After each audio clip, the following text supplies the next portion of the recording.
love Princess Diana. Yeah. She was great. She was about service. That's why they hated on her. So when I look at what happened to her, it's very suspect to me.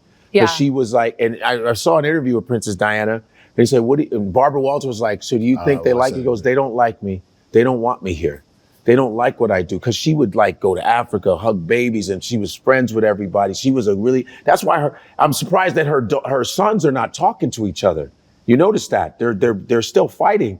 But Harry is the good one. And the other guy, he's becoming like Prince Charles, he's getting real, just, you know what I'm saying? Just old school. I feel like there's so much pressure. Yeah. This is another thing that I've learned from interviewing royals from around the world. Yeah.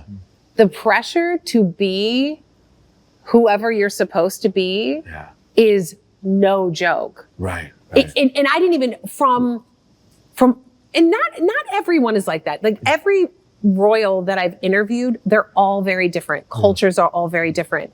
But some that I've interviewed, not Princess El Johara, but other ones I've interviewed, there's a lot of pressure of who you're supposed to be. There's not a lot of leeway. No, right. So, and I think we didn't grow up I grew up in a very different way than everybody else, but it's just really interesting. You talk about that pressure, and I think about, just up the road here in Santa Barbara, Meghan Markle, and the amount of pressure and the criticism.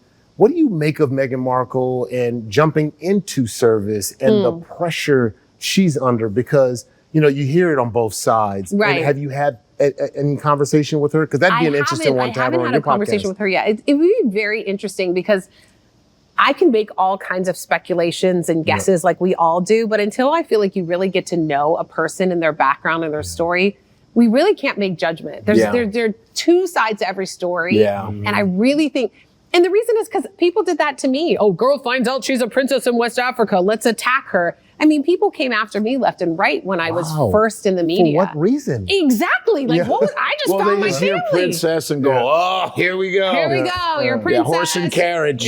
Or whatever. People just come after you. Yeah. You too. Anybody, people who are out there, when you guys are people who are known. People want to come after you no matter what. Of course. It doesn't matter what you do. Nope. That pressure conversation is a real and this is, I hope I don't minimize the pressure of service and, what, some of the royal families, the pressure that they have. But the only thing I can just kind of snap onto is, for me, I had a brother who's outstanding in football. And to come in after him, after he's everything, and to come in after that and to feel the weight that I have to have the same level of performance and not even be able to play the way I can play, but I had to play like him or better to be seen or recognized. And that's just something very small in comparison to the weight of a community of people who are looking to you to serve in a certain way. That's big time pressure. Yeah. And I wonder, because, I think back to some of the interviews and again, like Meghan Markle, and I just think, wow, no one really knows what that pressure is like, because it's easy to be on the outside and go, you should be like this. In football, we call it Monday morning quarterback. You should have thrown it there. You should have tackled right there. It's easy to say that on Monday. But you're in the moment. You got to make all the right. Yes. Exactly. Yes. And that's the pressure. That's the real pressure. I think as human beings, we need to give each other some grace without always thinking the worst of everyone. Yeah. My goodness gracious. I try to assume, and sometimes I get blasted for this, but I genuinely try to assume the best in people first, and I allow whatever the experience is, if they betray that or whatever, and then I respond for that. Because I think, to assume the worst is drinking poison like bitterness and hoping for the other person to die. Right. That's the consumption. I see that a lot in society. Yeah. And of course, with all the social and stuff like that, it's very easy to kind of dig into that. But I try to assume the best in people. One of the things my mom would always say growing up, if somebody was acting a certain way or being nasty, instead of jumping on the bandwagon, like going, oh, that person, she'd always go, I wonder what's going on with them. It's to usually have them act that way. It's usually that. Like, what's going on over there? But it's always unresolved, though. That's why when nowadays, therapy is a big thing, especially amongst our folks. Yeah. But you don't have time to figure out, well, let me look at all the trauma that they went through and they probably grew up. Yo, he's calling me. I don't like what you touch. Yo, shut the. Because as a live performer, you've been there. Sure. You got people with all kind of problems yelling. out at you. I don't know that, oh, he just lost his puppy. I'm like, yo, shut your dumb ass up. But I don't have time to go, he lost his puppy. No, I had to talk about his mama. Had to talk about his mama, man. He was interrupting the show. I ain't got time for that. You know what I mean? I don't give a damn about his little ass puppy. I don't really give a damn. You should have said, hey, man, I lost my puppy, my fault. Like if you heckling go, I'm crazy. I got schizophrenia. So I'm gonna yell at you. But you got to forgive me. Then I'd be like, my man got schizophrenia. He didn't know, but so it doesn't work that way. You have to kind of you have to kind of give that out at first, right? Yeah, let the heckler do that. Go, hey man, I had real bad family life. You know what I'm saying? I'm a little slow. I was dyslexic. So when I say stuff to you, that's the reason. I wish hecklers would at least have empathy and diagnose themselves before they yell at it. I just want to tell you ain't funny, but let me tell you the reason. Because I ain't.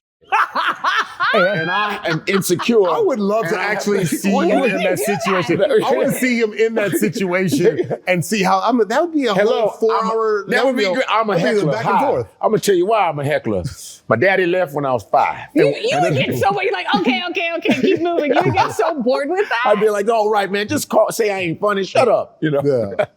I got a question. Why do you think people are so infatuated with the royal family? Whether it's the royals in the UK or just royalty in general, there is this infatuation, especially with the British royal family. Like it's just like somebody farted today, somebody jumped out at it, somebody got out of the limousine wrong. No one cares.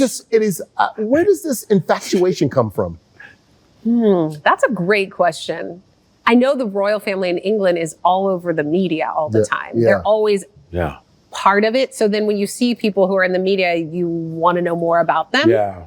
But that's interesting. I think a lot of people in royal families have been, now if we go back in history, a lot of the historic around the world royal families were also the warriors. They were the ones fighting for the people so people would give them money.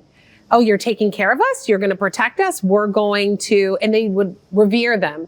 But now I feel like it's become a little bit more. I think it's, hey, we're better than you. Fancy, schmancy, and there's a vision of perfection there, which is bad. That's also, but I want to just take us back that we're always thinking I feel like we're thinking just of certain royals. Yeah. But if we talk about royals from other countries, they're not all like this. But the thing is that's not what the media shows all the time. No. Every other show is about the Borgias and it's always a white, European royal family. Why you sitting up straight? It's always this. You ever see those posters when they have Downton Abbey and all the yeah. But it's never like, I would love to see a series on an Arab royal family. Yeah. Yes. And an African royal family. Oh, don't worry, I'm working on it. Yeah, but it's always a European visual. Yo, it's finally here. Yes. We are dropping our lifestyle merch. 154 is here. It's hot. Come get it. Bam.